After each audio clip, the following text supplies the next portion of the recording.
자, 오늘은 끝까지 붙드는 믿음 이렇게 제목을 정해봤습니다. 끝까지 붙드는 믿음.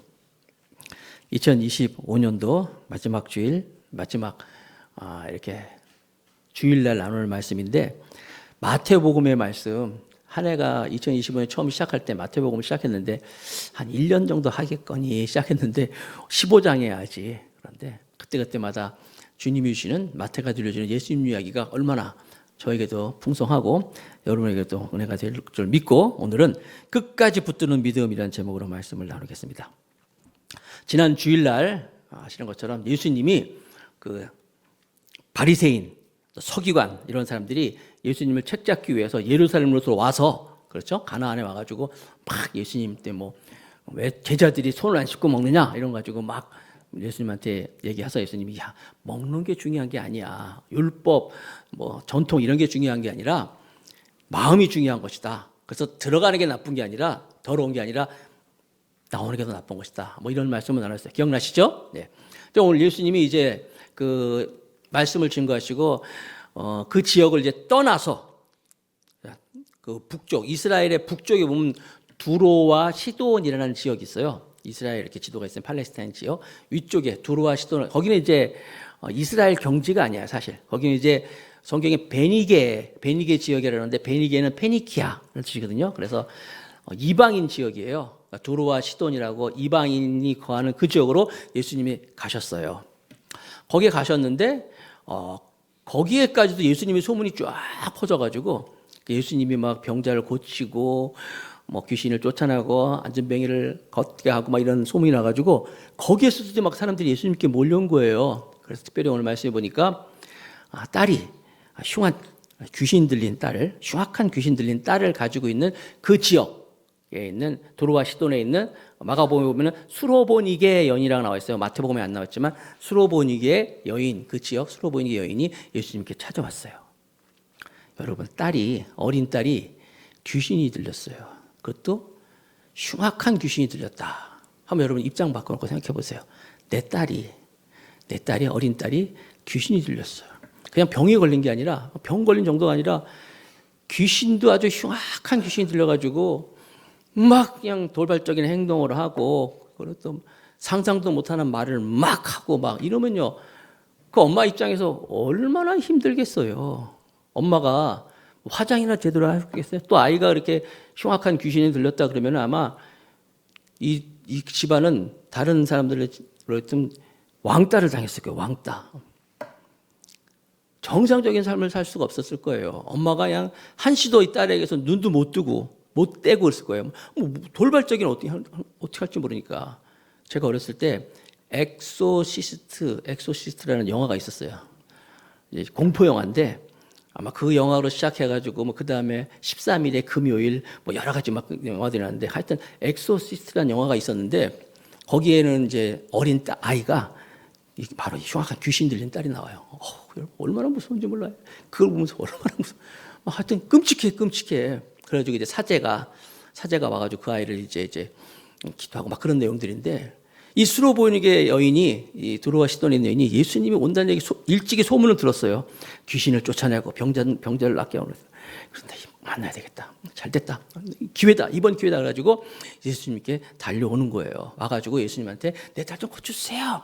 간구하고 예수님이 이제 그 수로보니게 여인과 두로와 시돈에 있는 여인과 이야기. 그래서 이제 병을 고치게 나오는데 오늘 말씀의 포인트는요. 예수님이 귀신 들리는 딸을 고쳤다라는 이 치유의 포인트가 아니라 우리가 봐야 할 거 뭐냐면 이 여인의 믿음을 봐야 되는 거예요. 믿음. 그래서 우리가 한 해를 마무리하면서 내가 한 해 동안 어떤 믿음으로 살아왔는가, 새해에는 어떤 믿음으로 나아갈 것인가 참 귀한 도전이 되는 말씀이에요. 한번 마태복음 15장 28절 한번 볼까요? 보여주세요.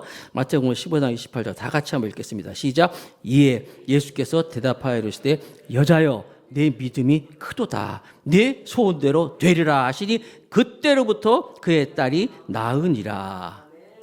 보세요. 여자여 내 믿음이 크도다. 그러면 내 믿음이 크도다 그러면 믿음이 큰 믿음도 있구나. 그런가 보면 작은 믿음도 있네. 예수님이 큰 믿음이라 했어요. 그리고 내 믿음대로 된다. 그리고 그때로부터 그의 딸이 낳았다는 거예요. 그래서 오늘 말씀의 포인트는요, 이 귀신 들린, 흉악한 귀신 들린 이 소녀가 낳은 것보다도 엄마의 믿음이 어떤 믿음인가, 이걸 우리가 볼 수 있어야 돼요. 큰 믿음, 주님이 칭찬하는 믿음, 회복을 가진 믿음이 어떤 것이냐. 첫 번째, 그 믿음은 어떤 거냐면 포기하지 않는 거예요. 포기하지 않는. 한번 따라합시다. 포기하지 않는 믿음. 포기하지 않는 믿음. 포기하지 않았다는 거예요. 물론 이 여인이, 수로보니게 여인이 예수님이 구원자라는 걸 알았어요. 그리고 예수님이 여기서 얘기한 것처럼 다윗의 자손이요 하면서 예수님을 다 믿었어요. 믿었는데 그 믿음, 그런 믿음으로 주님께 나왔잖아요. 나와서 예수님에게 간구를 하는 거예요. 볼까요? 마태복음 15장 22절에 가난한 여자 하나가 그 지경에서 나와서 예수님이 오셨다는 얘기 듣고 소리질러 이르되 주 다윗의 자손이여 나를 불쌍히 여기소서 내 딸이 흉악하게 귀신 들렸나이다 하되 소리질러, 여기 소리질러는요 이게 헬라어의 미완료 시제인데 무슨 얘기냐면 한번 예수님 한번 소리 지르는 게 아니라 미완료 시제, 계속 지르는 거죠. 끝날 때까지 끝이 없어. 계속 막 소리를 지르는 거예요. 계속 소리 지르면서 다윗의 자손이여 나를 불쌍히 여기세요, 나를 불쌍히 여주세요, 막 아우성을 치는 거예요. 예수님 지나가는데. 그러면 평소에 예수님 같으면 예수님께 막 간구하는 사람이 있으면 어떻게 해요? 쳐다보시고 고쳐주시고 하잖아요. 근데 오늘 이상해. 예수님이 이상해요. 이전 같지 않아요? 볼까요? 23절에 보니까 마태복음 15장 23절에 예수는 한 말씀도 대답하지 아니하시니 예수님 내 딸이 흉악한 귀신이 들렸어요, 도와주세요 막 소리 지르는데 한 말씀도 안 해. 예수님도 말씀 안 하시는데 보니까 계속해서 제자들이 와서 청하여 말하되, 제자들이 한술 더 뜹니다. 그 여자가 우리 뒤에서 소리를 지르오니 그를 보내소서. 무슨 얘기냐면 예수님이 대답도 안 하고 아무런데 그 옆에 있는 제자들이 한술 더 떠가지고 막 예수님 시끄러 죽겠어 진짜. 예수님 저 이제 어떻게 좀 해주세요. 뭐 고쳐주시든지 쫓아내든지 어떻게 해주세요 하면서 정말 짜증나 하면서 제자들이 막 이렇게 예수님께 말씀을 하는 거예요. 아니 그러면 평소에 제자들이 또 이렇게 얘기하면 그래 알았어 데려와라 이렇게 할 거 아니에요. 바디메오가 그랬잖아. 여리고에서 바디메오가 똑같이 다윗의 자손 예수여 나를 불쌍히 여기소서 소리 지르니까 제자들이 조용해 그러니까 예수님이 그러지 말고 데려와라, 내게로 데려오라. 그래서 내가 네게 뭐 해주기를 원하느냐 물어봤잖아요. 보기를 원하이다. 그래도 눈뜨게 했단 말이에요. 그러면 예수님이 아무 말씀 안 하시면 또 제자들이 막 그렇게 하면 그래 제자들 얘기 들어서 데려와라 할 텐데 오늘 참 이상해. 예수님 뭐라고 말씀하시냐면은 이전에 예수님과 달라요. 24절 마태복음 15장 24절 예수께서 대답하여 이르시되 나는 이스라엘 집에 잃어버린 양 외에는 다른 데로 보내심을 받지 아니하였노라 하시니. 자, 이스라엘의 잃어버린 양. 지금 이 지역이 두로와 시도는 저기예요. 이방 지역이란 말이에요. 거기서 한 여인이 와가지고 얘기를 하는데 예수님께서 대답도 안 하시고 제자들이 뭐라고 하는데도 제자들이 어떻게 좀 선생님 어떻게 좀 합시다. 그랬더니 야 나는 이스라엘 집에 잃어버린 양 외에는 무슨 얘기예요? 유대인 이스라엘 사람들 이 지역 이방 지역에서 이방 사람들 하는 거 난 신경도 안 써. 난 관심 없어. 무슨 얘기예요? 거절하는 거예요. 대놓고. 야 나는 이스라엘 사람들 대상 있는 거지 잃어버린 양이지 여기 이방 지역에 이방 사람 이방 여인이 얘기하는 거 나는 그런 대로 보내심 받은 게 아니야. 예수님 닮자는 평소에 말을 하는 거예요. 그러면 여러분 그 얘기를 들었을 때 여인이 얼마나 상처 있겠어요. 나름대로 예수님 믿고 나왔는데 넌 신경도 너 보러 온 거 아니야. 이렇게 말씀하시니까 포기할 수 있을 거 아니에요. 우리 같으면. 그럼에도 불구하고 여인이 어떻게 해요? 막 더 적극적으로 예수님께 막 튀어나오며 나와가지고 25절에 마태복음 15장 25절에 예수께 와서 여자가 와서 예수께 뭐하며 절하며 그 앞에 엎드린 거예요. 이르되 주여 저를 도우소서. 저를 도와주세요.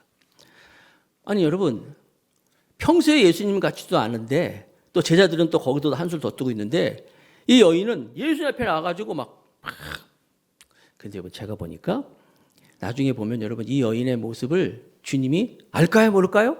그 속을 다 보고 계셨던 거예요. 맨 마지막에 보면은 우리 28절에 아까 읽었잖아요. 본문 말씀. 내 믿음이 크도다. 그러잖아요. 그리고 내 믿음이 크고 네가 소원이 이루어지리라. 그리고 그때부터 딸이 나왔잖아요. 예수님은 이 여인이 예수님께 나와서 지금 뭐랄까요? 지금 자기를 도와달라고 막 간구하는데 그 정도. 물론 이렇게 하나님의 아들인 걸 믿고 그런 믿음이 있어요. 그리고 내 마음의 소원을 가지고 예수님께 간구하는 것도 있어. 그렇지만 예수님이 보실 때는 28절 말씀을 근거로 볼 때는 그 정도가 아니라 네가 정말 네 딸이 고치기를 원한다면 네가 그렇게 마음에 고생하고 있는 너희 집안에 그 딸을 흉악한 귀신 들린 딸이 고치기 위해서는 적어도 이 정도는 돼야 될 것 같아 하면서 예수님이 더 자극을 하시는 것 같아. 나는 이스라엘에 잃어버린 양을 위해서 온 거 아니다. 그리고 말이야, 뭐 이렇게 계속 자극을 주는 것 같아요. 여러분, 그래서 진짜 믿음을 못 가요? 예수님께서 원하시는 우리가 정말 주님께 여러분 믿음은 바라는 것들의 실상이요 보지 못하는 것들의 증거라 그랬어요. 그리고 믿음은 히브리서 11장 6절에 보니까 믿음이 없이는 하나님을 기쁘시게 할 수 없다 그러거든요. 정말 하나님이 원하시는 큰 믿음, 오늘 주님이 말씀하시는 내 믿음이 크도다 하는 그 믿음을 못 가요? 바로 끈질긴 믿음이야. 포기하지 않는 믿음이야. 누가 뭐 좀 이렇게 한다고 해서 내 마음이 상하에 따라서 포기하는 게 아니라 끈질긴 믿음이었죠. 끈질긴. 그 잊지 않았다라는 책이 있어요. 잊지 않았다는 책이 케네스 베라는 사람, 한국 이름은 배준호인데 이분이 북한을 미국 시민권을 가지고 있는 사람이에요. 미국 시민권을 가지고 있는데 북한을 찾고 이렇게 여행자들 데리고 이제 북한을 왔다 갔다 하면서 이제 전도도 하고 이런 선교를 하시는 분이에요. 케네스 베라고 배준호 선교사인데 이분이 이렇게 17번 이상 갔다 갔대요. 그러다가 이분이 어느 날 북한으로부터 체포가 당했어요. 그래가지고 15년 동안 노동교화형이라는 형을 받아가지고 15년 동안 이제 갇히게 됐어요. 갑자기 잡혔어요. 뭐 여러 가지 이유가 있겠죠. 갇혀가지고 미국 시민권자예요.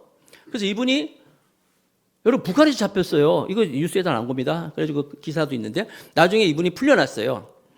15년형을 받았지만은 이제 735일 만에 풀려났어요. 2년 조금 더 된 것 같은데 그러면서 이분이 뭐 거기서 20kg 정도 빠지고 질병에도 걸리고 영양실조도 걸리고 북한에 잡혔으니까 오죽하겠어요. 그러다 나왔는데 나와서 이분이 이제 한글로 그다음에 영문판으로 책을 낸 게 바로 이 아까 제가 읽어드린 이 잊지 않았다라는 책이에요. 근데 그 내용이 뭐냐면 막막하잖아요. 응? 자기는 나름대로 선교하면서 그 어려운 북한을 왔다 갔다 하면서 사람들에게 북한의 실상도 보여주고 전도하고 선교했는데 어느 날 갑자기 체포가 돼가지고 15년이라는 형을 받았어요. 물론 풀려났지만은 그때는 모르잖아요. 아까 말씀드린 것처럼 20kg 빠지고 막 이러는데 정말 견딜기 힘든 하루하루를 보내면서 그 숙이에요. 핵심은 뭐냐면 하나님은 나를 잊지 않으셨다. 나를 절대 정말 깜깜했었는데 결국 이제 하나님은 나를 잊지 않았고 나도 하나님을 잊지 않았다. 변치 않았다. 믿음으로 견뎠다. 그런 내용이에요. 이 믿음 아니에요, 여러분? 환경이 어렵다고 앞이 안 보인다고 하나님 이럴 수 있는 거예요? 내가 그동안 얼마나 하나님한테 이럴 수 있어요? 이게 아니라 하나님은 나를 잊지 않으시고 나도 하나님을 잊지 않았다. 쉽지 않죠. 그렇지만 이렇게 하나님께 나간 내용이에요. 오늘 본문에 보면은요, 예수님도 예수님이지만 예수님 주변에 있는 제자들 때문에 이 여인은 시험 들 수 있었어요. 그렇지 않겠어요? 제자들이 말이 괄시하고 정말 무시하고 예수님도 거절하고 그러면 얼마나 이 여인이 힘들겠어요. 예수님 주변에 있는 이 제자들 때문에 더 힘들 수 있어요. 우리도요, 예수님도 예수님이지만 예수님 주변에 있는 사람들로 인해 가지고 목사라든지 권사라든지 집사라든지 교회 다니는 주변의 사람들에서 시험 들 수가 있어요. 어려움이 있단 말이에요. 그때 내가 뭐 교회는 여기밖에 없어? 하면서 그러는 게 아니라 끝까지 견디는 게 이게 믿음이라고 오늘 말씀하고 있는 거예요. 끝까지 포기하지 않고 주님 바라보는 거. 그럴 때 주님이 내 믿음이 크도다라고 말씀하시는 거예요. 할렐루야.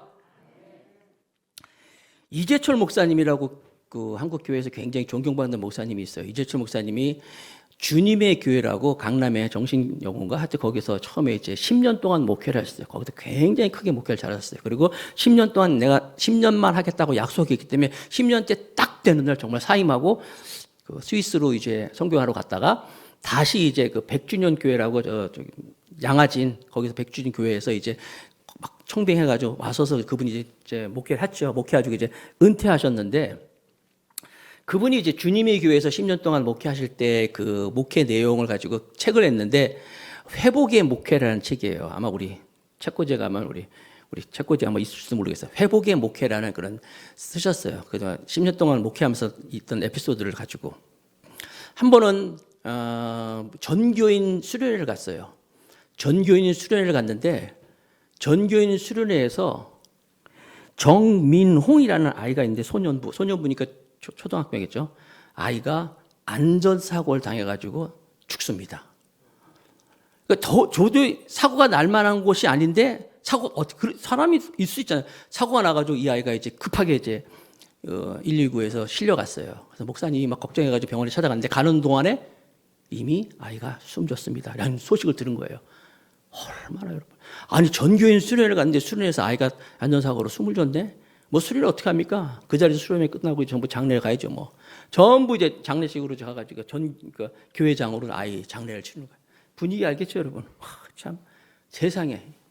그래가지고 이제 장례를 치릅니다. 이제 장례를 치르는데 장례 예배를 드리는데 정성기 집사님 아버지예요. 정성기 집사님이 장례를 치르면서 이제 장례 가운데 성도들 앞에서 이제 이야기를 합니다. 자기가 얘기를 하는 거예요. 나는 우리 민홍이가 하나님께 데려갔지만 5가지를 하나님께 감사합니다. 얘기를 해요. 첫 번째, 우리 민홍이가 모태신앙으로 태어나서 유아 세례를 받고, 여러분 세례라는 거 우리 지난주 했죠. 우리 세례는요, 이 아이는 그러니까 나는 하나님의 사람입니다. 나는 그리스도인이라는 표시예요. 마치 결혼하면서 결혼식 하는 것처럼 나는 이제부터 나는 이제 유부남입니다. 표시하는 것처럼 성례거든요. 이 아이가 세례가 나는 그리스도인이라는데 우리 민홍이가 모태신앙으로 태어나서 유아 세례를 받고 그리스도인으로 하나님께서 데려간 것을 감사합니다. 자기 그리스도인 아이가. 두 번째, 교통사고라든지 무슨 큰 어려움, 어떤 사고로 그렇게 뭐 어떤 아이가 운명한 것이 아니라 수련회 와서 말씀 듣고 예배 드리고 행상 하나님 일 가운데서 아이를 하나님께서 데려간 것을 감사합니다. 어차피 가긴 갈 건데 사고로 죽은 게 아니라 하나님 일 하다가 예배 드리다가 가게 한 것을 수련회 중에 간 것을 감사합니다. 두 번째였어요. 세 번째, 이 아이가 죄악과 탐욕과 세상에 오염이 되기 전에 어린아이의 깨끗한 모습으로 하나님께서 데려간 것을 감사합니다. 그랬어요. 네 번째, 민홍이가 없어서 이제 그 빈자리가 있을 터인데, 빈 공허함이 있을 터인데 분명히 하나님께서는 큰 은혜로 그것을 채워줄 것을 나는 믿기에 하나님께 감사합니다. 마지막으로 5번째, 정말 어려운 가운데 힘든 가운데 있는데 주변에서 이렇게 따뜻한 교우들이 있고 따뜻하게 함께 울어주는 성도들이 있음에 하나님께 감사합니다. 5가지를 성도들 앞에서 고백을 하는 거예요. 그러니까 그냥 그 정말 분위기 진짜 안 좋은 그런 교회 분위기가 하나님의 은혜로 확 채워지는 거예요. 그리고 그 민홍이 가족들은 그 다음 주일날 실제로 하나님께 이 꽃꽂이, 아름다운 꽃꽂이로 하나님께 감사합니다 하면서 꽃꽂이를 탁 하나님께 봉헌하고 또 오늘처럼 떡 그 교회 전 성도들 다 먹을 수 있도록 떡을 준비해가지고 이렇게 바쳤어요. 여러분 기가 막힌 일 아니겠어요? 아니 놀러 가서 어디 다쳐서 사고로 죽어도 지금 기가 막히게 억울하고 힘든 상황인데, 아니 수련회에서 애가 죽었는데도 이 정성진 맞죠? 정성기 집사님은 하나님께 감사할 것을 가지고 얘기하면서 성도들하고 이렇게 감사를 나누고 있었어요. 이게 믿음이에요, 여러분. 믿음이라는 건 여러분 여러분 우리 주변에서 보면은요, 믿음 좋은 것 같아. 신앙생활 잘하는 것 같고 하나님 사랑한다 그러고, 그런데 뭐 한순간에 그냥 내가 언제 하나님 사랑했고 내가 언제 뭐 한 것처럼 말이야. 그런 믿음이 아니에요. 정말 믿음이 없이는 하나님을 기쁘시게 할 수 없다 그러는데 그 믿음은 끝까지 견디는 믿음이에요. 변하지 않는 믿음인 거예요. 물론 쉽지 않죠. 쉽지 않아요. 제자들 옆에서 막 예수님 이게 뭡니까 하면서 주변에서 우리를 막 흔드는 일 많이 있어요. 그럼에도 불구하고 끝까지 주님 나를 도와주세요. 나를 구해주세요. 나와 함께 와서 나오는 이것이 주님이 큰 믿음이라고 칭찬하는 거예요. 한번 여러분 각자 한번 적용을 해봤으면 좋겠어요. 나는 신앙생활 하다가 문제를 만났을 때, 어려움을 당할 때 내 믿음은 어떤 믿음인가? 나는 어떻게 하나님께 반응하는가? 처음에는 좀 버티는 거 하다가 결국은 그냥 다 집어쳐리고 그러지는 않는가? 어떤 순간에도 내가 포기하지 않는 진짜 믿음을 가지고 있는가? 한번 여러분 적용해 보시기 바랍니다. 두 번째는 큰 믿음은 어떤 믿음이냐면 죄인임을 인정하고 은혜를 구하는 거예요. 한번 따라합시다. 죄인임을 인정하고 은혜를 구하자. 자, 회복의 신앙은 믿음은 바로 이런 거예요. 진짜 믿음은 오늘 보니까 예수님이 나는 이방인을 위해서 온 게 아니야. 잃어버린 이스라엘의 어린 양들을 위해서 왔어.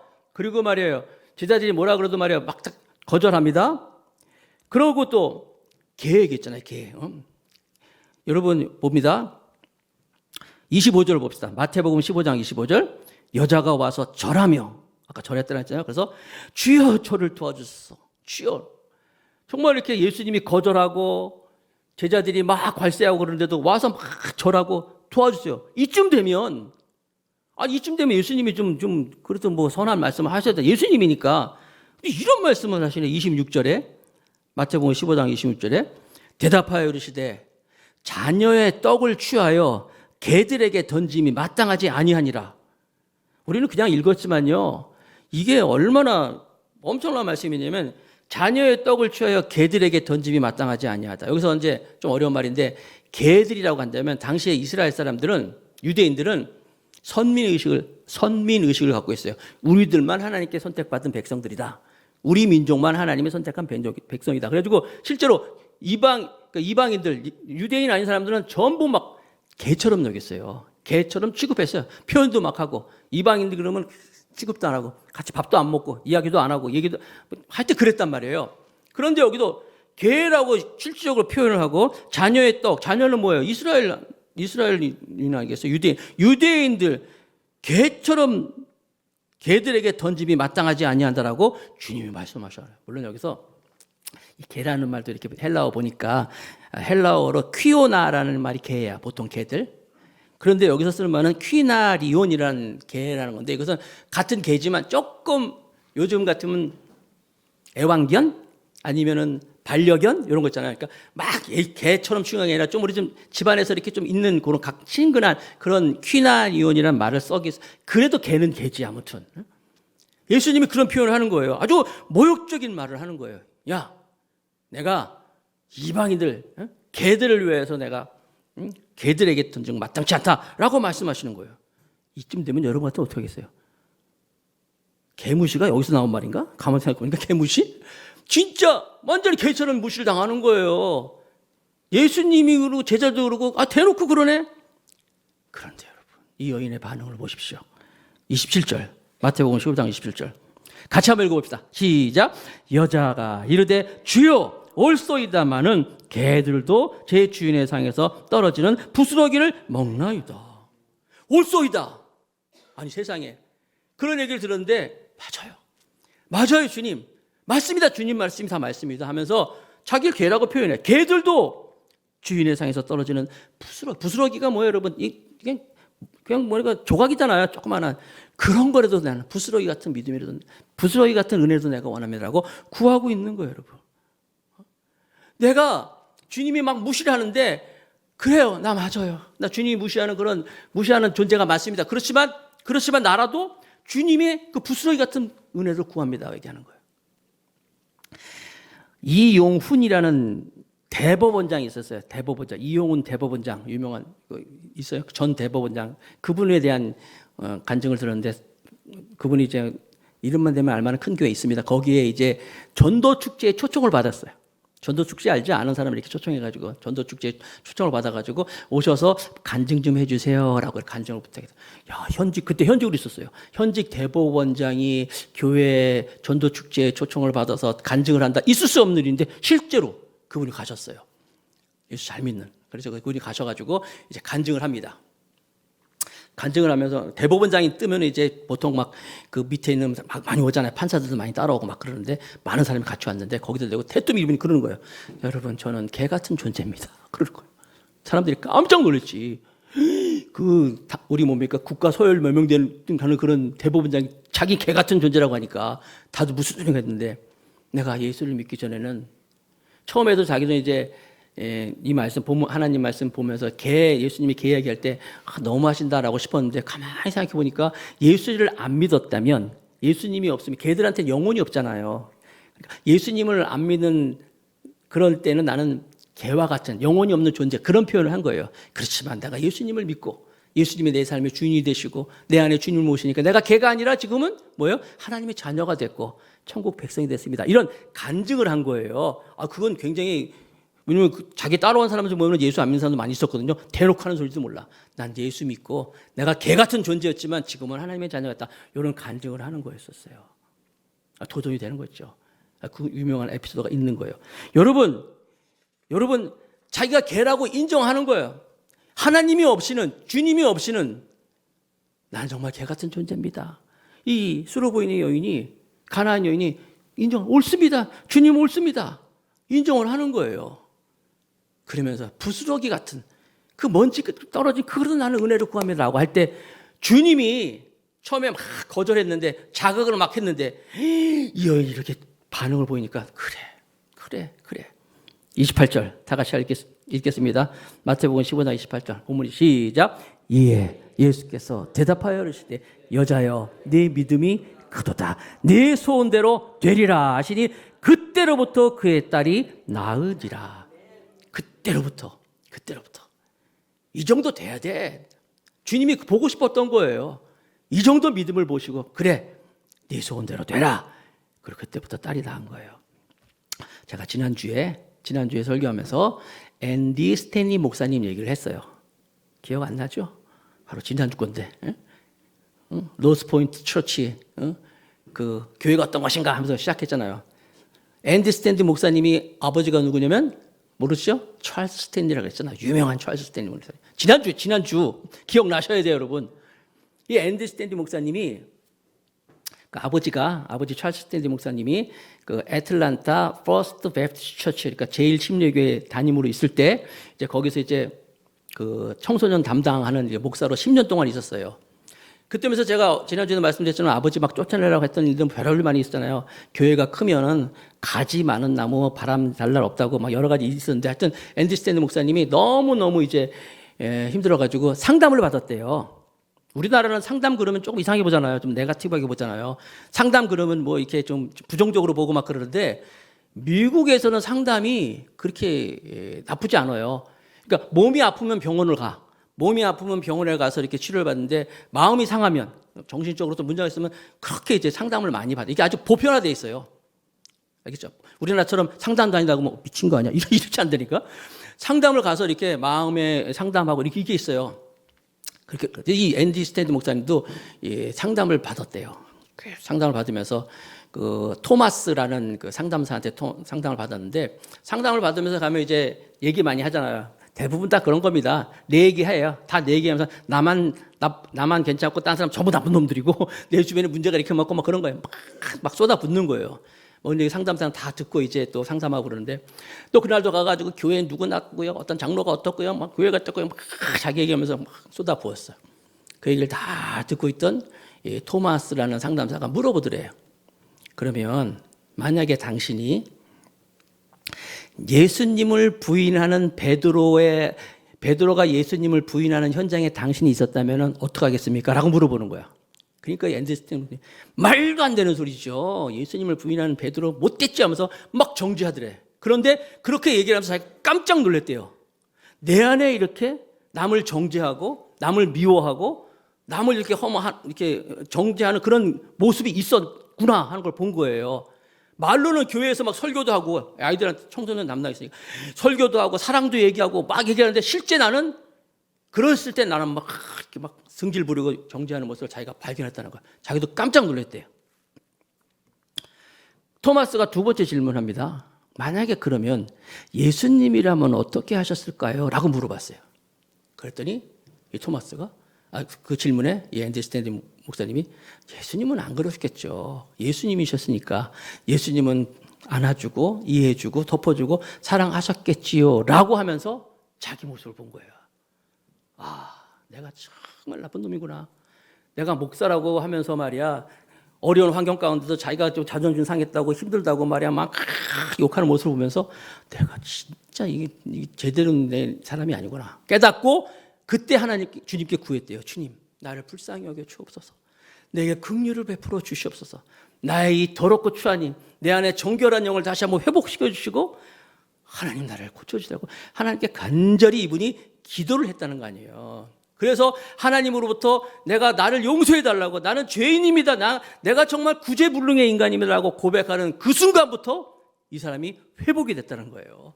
그때부터 이 앤디 스탠리 목사님이 회복이 되면서 그래서 세운 교회가 노스포인트 커뮤니티 처치예요.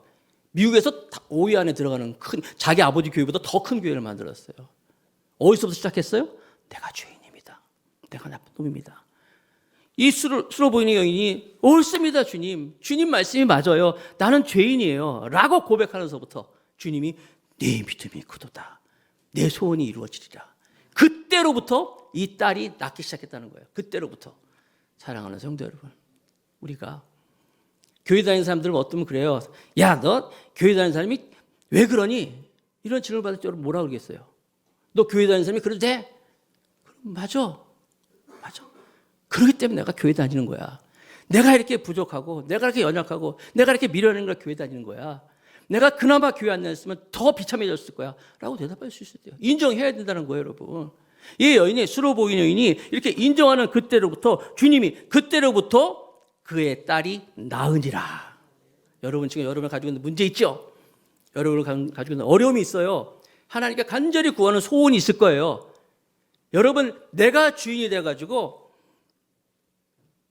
예수님이 주인이 아니라 내가 주인이 되었으면요 주님이 보실 때는 큰 믿음이 아니야. 아직도 큰 믿음이 있으니까 작은 믿음이 있을 거 아니에요. 어떻게 보면 믿음이 없어 보일 수 있단 말이에요. 정말 주님이 원하는 큰 믿음은 뭐예요? 내가 주인입니다. 내가 주님 없으면 못 살겠습니다. 그래서 주님이 필요합니다 라고 고백하며 나아갈 때 그러면서 나 자신을 하나님께 온전히 드릴 때 그때로부터 딸이 낳았다 그랬어요. 여러분의 문제가 그때서부터 해결될 줄로 믿습니다. 2025년도에 해결 안 된 문제가 있을 수 있어요. 어려움이 있을 수 있어요. 그러나 여러분들이 이 수로 보이는 여인처럼 자존심? 여러분 자존심이 내 신앙을 키워주는 게 아니에요. 나는 주님 내 안에서 여러분 세례가 뭐라 그랬어요? 세례는요 주님을 나의 주로 영접하는 거예요. 주로. 그래서 내가 죽고 예수가 나의 주인이었다는 게 세례거든요. 이게 세례의 의미잖아요. 그리스도인이 그거 아닙니까? 내가 죽고 십자가에서 내가 죽고 그리스도와 함께 내가 다시 살아가는 건데 안 죽었어 아직 내가 안 죽었어. 시체가 무슨 말을 합니까? 무슨 자존심이 있습니까? 무슨 얘기를 하든지 간에 맞아요 주님 말씀이 맞습니다. 남들이 나 상처를 줍니다. 상처를 왜 받아요? 남들이 상처를 주면은 그냥 거기다 아멘 하면서 다 받네 그냥 다. 그러지 마시고 상처를 주면 노 땡큐 하세요. 상처를 줄 때 노 땡큐 하세요. 받지 마세요. 받지 마시고 주님을 바라보세요. 그러면 내가 주님이 보실 때 큰 믿음이다. 내 믿음대로 될지어다. 그때로부터 딸이 나으니라. 그때서부터 회복이 있는 거예요. 그때부터 우리가 생명 가운데 거할 수 있는 거예요. 2025년도 마지막 주일 예배 끝까지 붙드는 믿음. 이 믿음 붙잡고 정말 오늘 찬양할 건데 찬양 가사처럼 세상 사람이 다 뭐라 그래도 나는 믿음으로 살겠습니다. 나가는 우리 모두가 되기를 주의 이름으로 축복하겠습니다.